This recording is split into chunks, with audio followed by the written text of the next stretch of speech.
Welcome to Larry's Library, and welcome to the Check-In Weekly. This is the show where I talk about some things that I read the week before, or maybe a couple of TV shows I watched, or just things I observed and wanted to share with you. One of the many things I read this week was the Den hardcovers volumes 3 and 4. Now, if you're not familiar, these are the Richard Corben reprint collections that Darkhorse is doing in a really nice, oversized hardcover format. This is the adventures of Den. I first knew about Den from Heavy Metal Magazine, and I never got to read all of them. It was one of those kind of things where I didn't buy Heavy Metal. I bought Marvel, and occasionally I'd see them, and in some shops they were put away in the adult section, so I couldn't really have easy access to those when I was 12 years old, But anyway, so I have been getting these Den hardcovers, and I've really been enjoying them. And I tell you, the last two, volumes 3 and 4, ones I read this last week, man, I like them better than the previous ones. And I'm not sure what it is. And I feel like these last two volumes, 3 and 4, really show how good of a writer he was. In these last two, he really does some wild stuff, some unexpected things. Like you see the Den character not only as this perfect muscle-bound example of a dude, but you also see him completely emaciated, skeletal, and he looks like one of the Walking Dead throughout most of one story. It's very strange. And then you also see the complete opposite of that. You see a fat Den. He's got a big pot belly, and he's out of shape. He's been living a soft life for story reasons I'm not going to divulge here. And you get to see him come back from that, of course. And it's wild. It's completely unexpected. I did not know that was going to happen. You also see some really sly, self-aware humor exhibited here that caught me off guard. I did not expect it, and I thought it was really funny. Like where Den is recalling or trying to recall some past women that he'd slept with. And he says, oh, no, it wasn't her. It was this person. Oh, wait a minute. That was at the castle, or that was over on the mountain. No. So it's pretty funny. And the examples he's using are ones that we actually saw happen in the story. So you're like, no, Dan, that's not what her name was. That was. So yeah, it's pretty funny, I thought. But yeah, the plot does go in some really unexpected directions. There's lots of cool twists that I didn't see coming. I mean, maybe you did, but I sure didn't.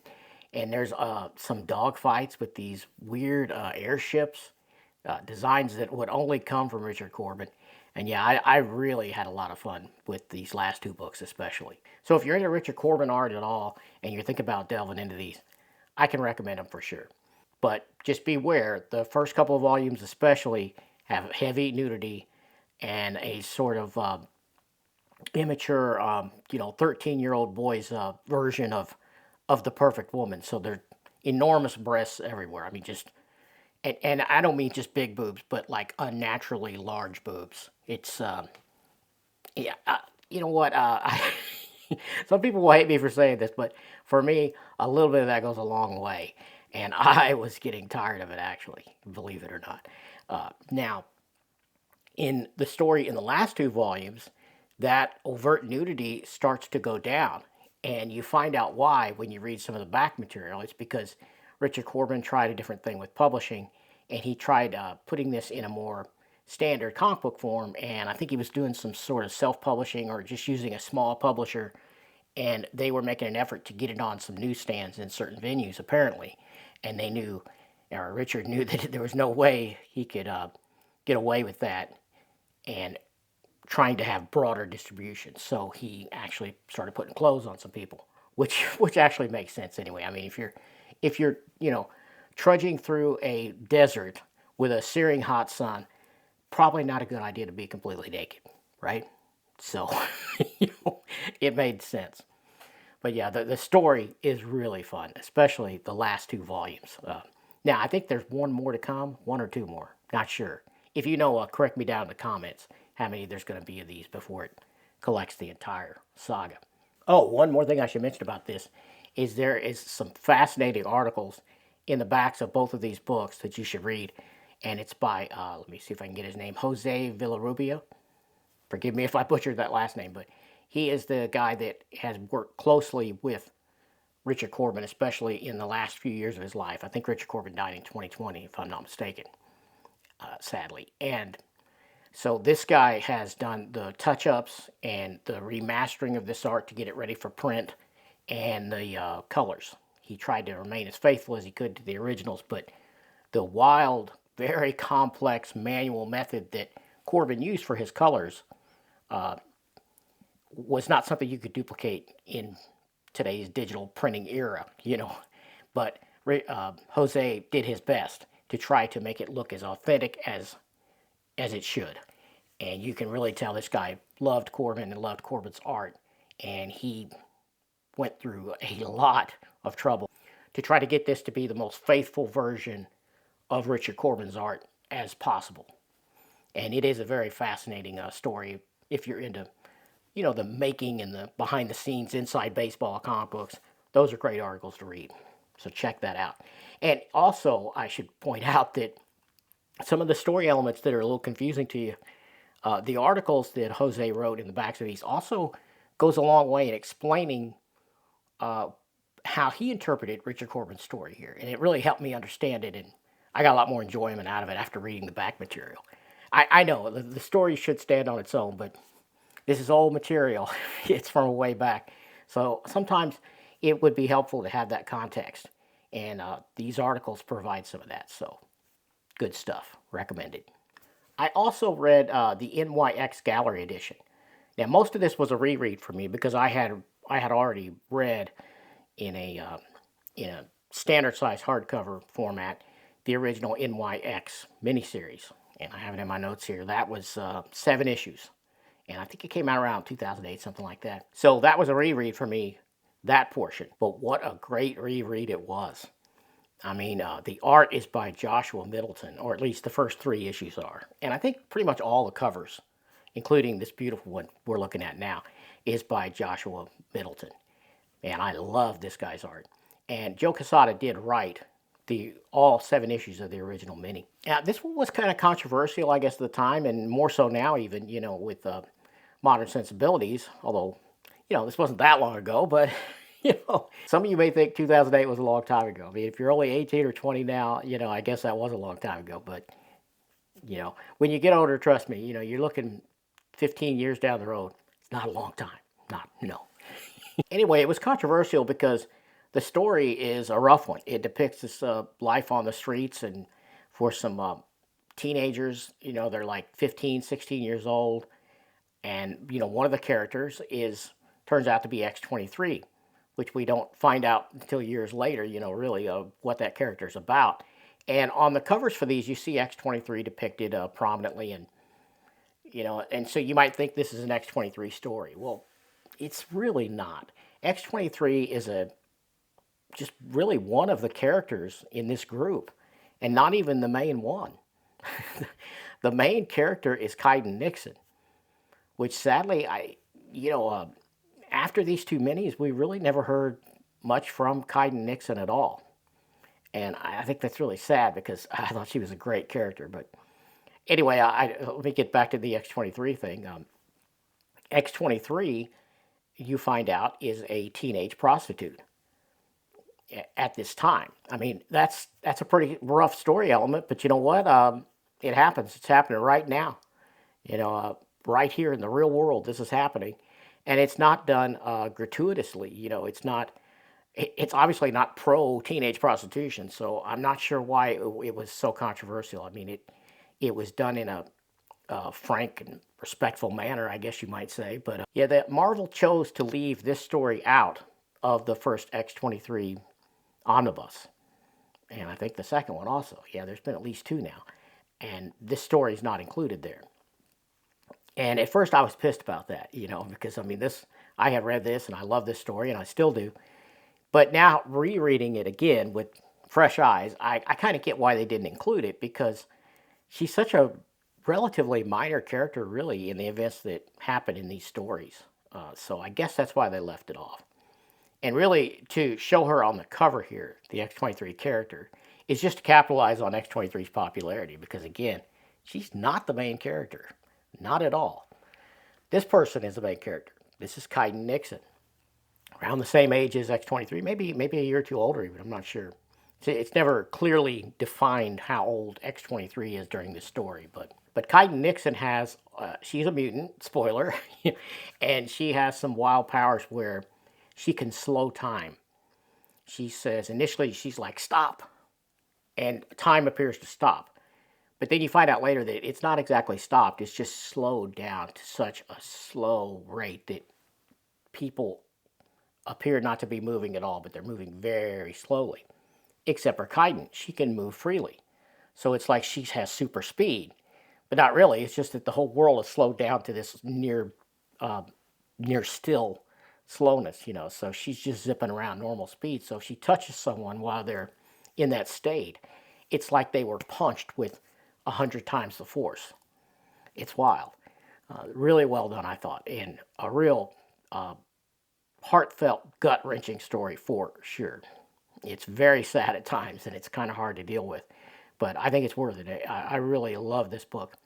Now, the second half of the book is a story I'd never read before, and this is the follow-up miniseries called NYX No Way Home. And this one was 6 issues, and it was not written by Quesada.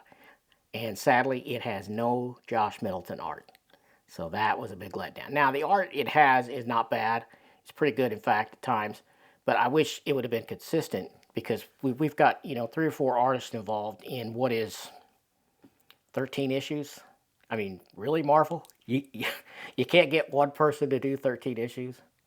You can't even get 2. You got to go 3 or 4. I mean, yeah, it's an old pet peeve of mine, but it's still, overall, this is good stuff. And Marjorie Liu does a pretty good job with the writing on the second story, or the second miniseries. But I think the Quesada original, especially the first 3 issues with the Josh Middleton art, it's very nice. Very well done. Highly recommended, especially if you like this huge format. I do. This is my preferred format right here. Oh, before I forget, I should give you an update on the Taschen situation. Now, if you're not sure what I'm talking about here, go back and watch last week's Check-In Weekly. If you missed that one, you probably did, or maybe you didn't watch it all the way through. You know what I'm talking about with the Taschen situation. But I ended up with a defective book from them, basically, to give you a short version of last week's. And I hadn't, at the time of shooting last week's, I had not contacted Taschen about it. I hadn't decided if I was going to try to get a replacement. Well, I did go ahead and contact them. I used their web form on their website. I put the order number in and everything. I gave them everything that the form asked for. And I got back crickets.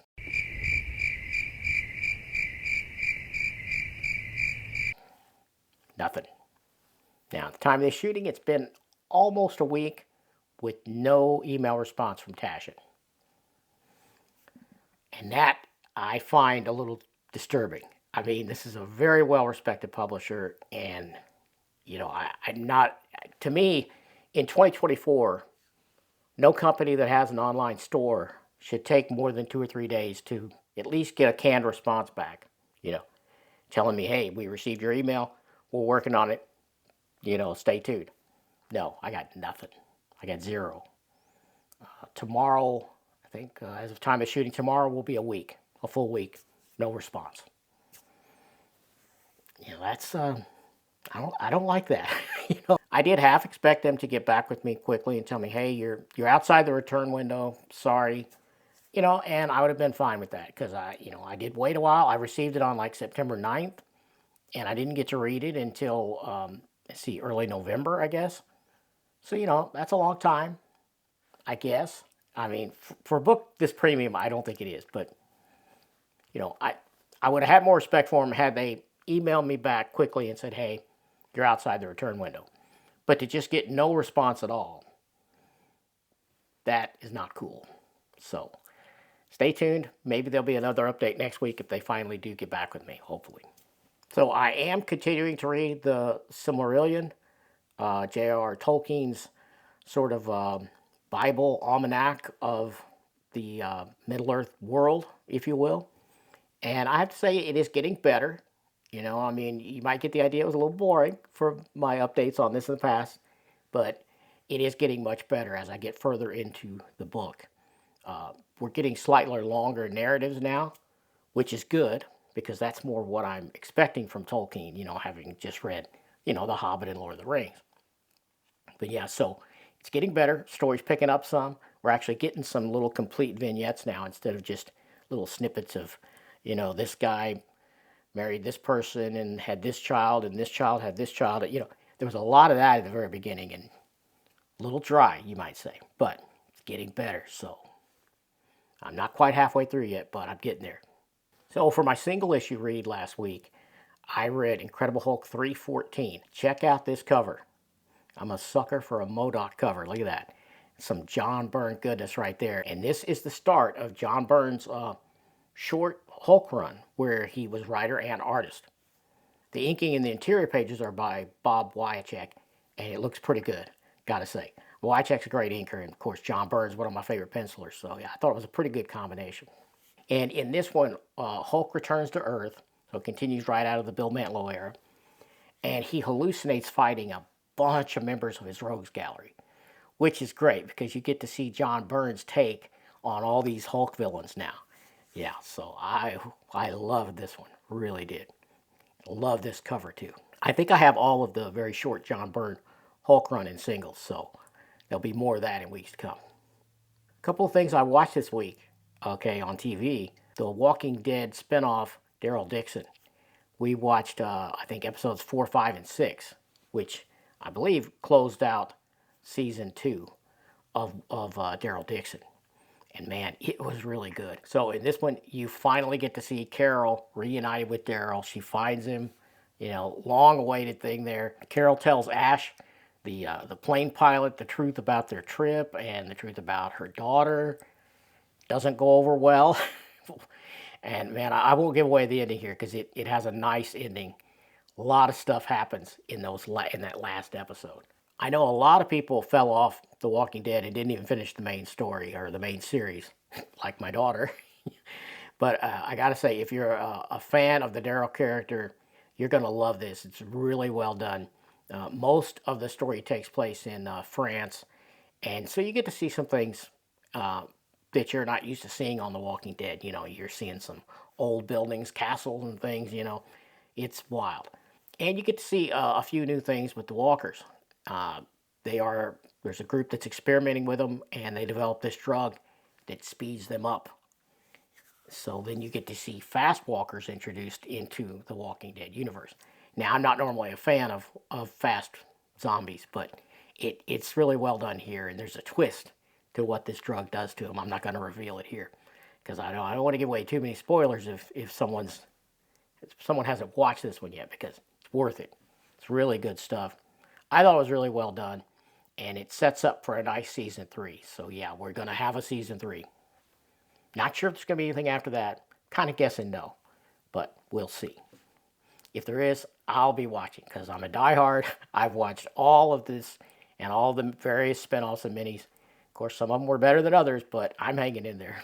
So I got back to, after I finished those books I talked about at the beginning here, I did get back to my Fantastic Four omnibus read-through, and I did start volume 5. Check out the cover. Love that cover. Jack Kirby pulling out all the stops, throwing everybody in the world on this cover, it seems, at least villain-wise. This one collects FF 94 through 125, and I think there's a couple one-shots in there too. So this is the final part of the celebrated Stan Lee Jack Kirby run, is concluded in this volume.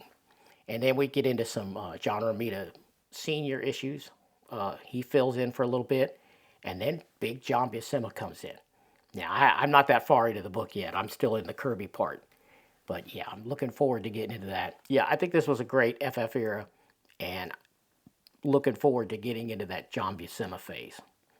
Let me know, do you have this one, or are you going to get it? Have you read this material? I had read a little bit of it in reprint form over the years, but never all of it, and never straight through like I'm doing now. So I am having fun with it. And speaking of having fun, my Goodreads challenge for 2024, I set at 100 books. And as of the time of the shooting, I'm at 123 of the 100 books. So I'm way ahead of schedule, which makes me wonder, what am I going to do for 2025? I'm going to have to be thinking about that pretty soon. What do I want to set it at? I'm definitely not going to do 100 again because I've already passed that. And I'm not going to do 125 because, there's no way I won't pass that. I am adhering to my goals pretty good, and my reading habits are solid this year, gotta say. I'm pretty pleased with my progress here. So I don't know, maybe 150? I haven't decided yet.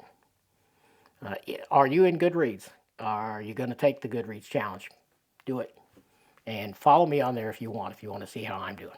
Link to that is down below in the description of all my videos, so check it out. I believe it's down there. If it's not, it's definitely on the About page. I'll check. And last but certainly not least, I am a bit of a YouTube fanatic. I watch a lot of YouTube, and a lot of stuff gets thrown onto my feed as on the recommended page. And this time I stumbled on a channel. Let's see, it's called The Mediocre Medievalist. And this guy did a video about Greg Land and his terrible tracing habits. Now, I've known about this for a long time. I've mentioned it before, probably in some videos and definitely on various chats and message boards over the years, that Greg Land blatantly traces over and over and over again. And not just tracing, but he's tracing from rather dubious sources. A lot of it's porn. Some of it is Sports Illustrated swimsuit covers. Just on. And he doesn't just trace, but he copies and pastes the same pose over and over and over and over on cover after cover after cover. Just changes the clothing around. It's crazy that he gets away with this, and he keeps getting work. Big time work with the big two. It's wild. But check this 5.5 minute video out. It's pretty well done. He does make a mistake at the beginning, and one of the images he shows isn't a Greg Land piece. But overall, I think he pretty much nails it. And it's done with some humor. 5.5 minutes. Check this video out. I'll put a link in the description below. So, yeah, check this out. It's called Greg Land, Tracing Your Way into Comics. Here's the thumbnail. Check that out. Yeah, it's good stuff. Go watch the video and tell him... if you do a comment, tell him Larry's Library sent you. Anyway, that's all I got this week. Hope you had fun with this. Hope you enjoyed hearing some updates from me. If you did, give me a thumbs up. Leave a comment below. Subscribe if you haven't done that yet. And I will see you next week, if not sooner.